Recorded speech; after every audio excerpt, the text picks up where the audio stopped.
Board இருக்குது அத அப்படின்னா வழக்கெல்லாம் எதையும் சொன்னேன்ல. ஏன் நீ சீமனை பிடி கேக்குற? ஐயோ நான் மாட்டேன். அது தொட்டா படக்குன்னு பிடிச்சுக்கணும்ல. உன் மேல ஆசை அதை பிடிச்சுக்கும். கரண்ட் வர்ற கம்பி இருக்கே அதை தொட்டா தான் பிடிச்சுக்கும்.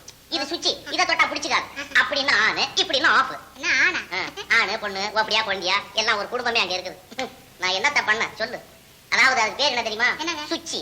சொச்சியா? சொச்சி, இடியாப்பம், ஊத்தாப்பம், முறுக்கு, மசாலோட ஏன்னா பலகாரம் பேரை கொண்டு போய் அதுக்கு வைக்கிறேன். நீ வா. அதாவது விவரமா சொல்றேன். சுச்சி சுச்சி. சூழ்ச்சியா? சூழ்ச்சி, துரோகம், வஞ்சனை, பொறாமை எல்லாம் இருக்கு இந்த தட்டுல. வை இந்த உட்காரு. நான் மாட்டேன். ஆம்பளைங்க முன்னால பொம்பளைங்க உட்கார கூடாது. காலம் நீ சொல்றது, அதாவது நீ சொல்றது இருக்கே கடந்த காலம், இது நிகழ்காலம். நடக்க வேண்டியது நடந்துகிட்டு இருக்கிறது. நீ உட்காரலாம். பெண்களுக்கு சமச்சீட்டு வேணுங்கிறதுக்கு தானே பத்திரிகையில பத்தி பத்தியா எழுதிய மண்டையை போட்டு உடைச்சிட்டு இருக்கிறேன். நீ உட்காரு. சரி, சமத்துவமா உட்காரு. யாரு என்ன சொன்னாலும் சரி சொல்றவங்க எதிர்பார்க்காத உட்கார்ந்து. இதே பள்ளிக்கூட பிள்ளை மாதிரி கையை கட்டிட்டு கையெடு. வெத்தலை வாக்கு போடு.